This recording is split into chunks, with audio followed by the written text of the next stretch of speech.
Everybody, what's good? Jake Thurm here, and I just got back from the Players' Championship where Scottie Scheffler has won again. He has won, and he is number one. And just thought I'd take the time to show you some of the swing models we have of Scottie on V1 Sports. So basically, these models are updated, fresh, and new for you. It is the down the line is at the API from this year, the Arnold Palmer, and face on. So I thought it would be cool as we could take a look at driver from both views. Both models are available to you in the V1 app. So let's go. I always hear about the unique things that Scottie Scheffler does, but I also see a lot of commonalities in what great drivers, powerful players do. All right, a little note on Scottie's setup here. Tends to want to hit a fade most of the time, especially with that driver. In fact, I don't recall ever having seen him try to hit a draw with the driver. The go-to shot is the high fade. So he does set up, if you're looking at this, just a little bit open or left. That is pretty common for faders to do. Let's talk about his initial sequencing here.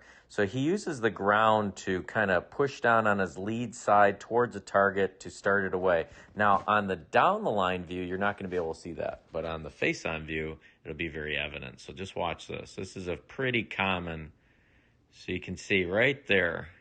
So many of you that are watching this at home, if you initiated your swing, if the swing started before the club moved, if you pushed off your front foot to load your back foot, just like this is what the power players in golf are doing.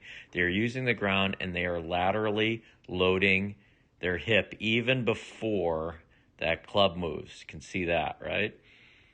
So he does shift into his right side. You can see him moving. His left side of his head is moving off that line, so he is turning behind the ball. He is shifting mass early in the backswing there before he starts going back the other way. So right at about here, let's do that on the down line as well. Right at about lead arm parallel in the backswing is really when we start seeing the player interact with the ground and start going the other way. Okay? So you can see on the downline view, he does take the club a little bit to the outside. Typically another move that a lot of faders will make, but he has the hands in and the club out and the club head in a pretty traditional kind of toe-up takeaway position right there. So here it is. We're at same place, both swings, lead arm parallel, and that's really where you're going to start seeing him kind of work the other way.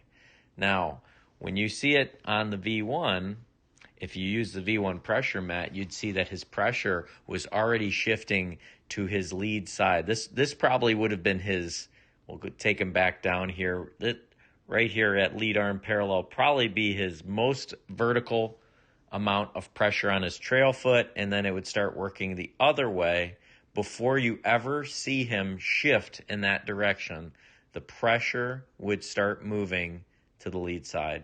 That is a hallmark of elite level golf, of powerful golf, of great drivers of the golf ball. Pressure to the lead side sooner rather than later, and they are doing it before you can witness it. So you can only measure that with the V1 pressure mat. Nice high hands here. Beautiful.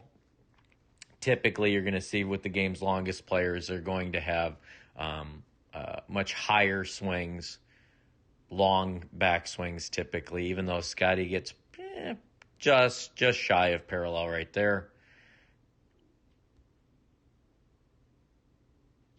So this is for everybody that is completely into staying in dynamic posture. So often is the case with a lot of these powerful players.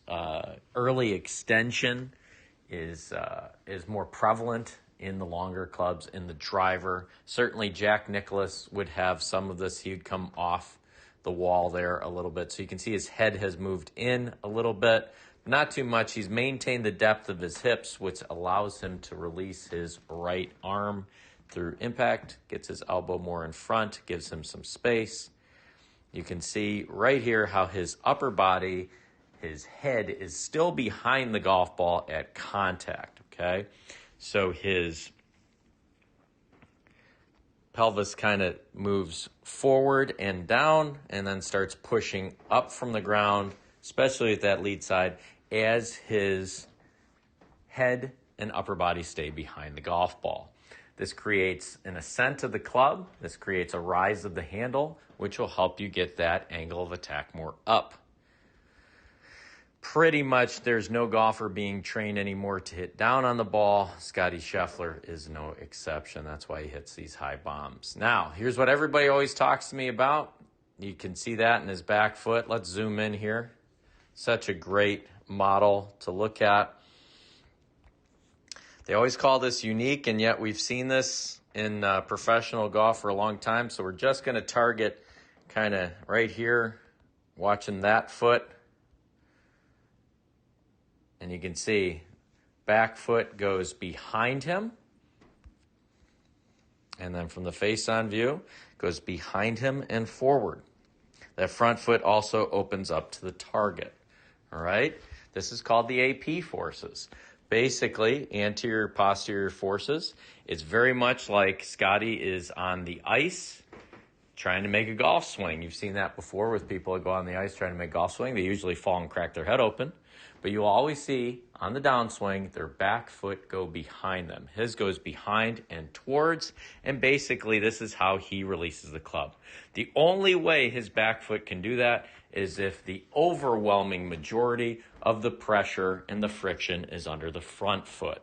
Hence, little to no pressure or friction under that trail foot, and that's why it moves in the initial direction of the force, which is behind them, just like you see the people on the ice when they're making swings.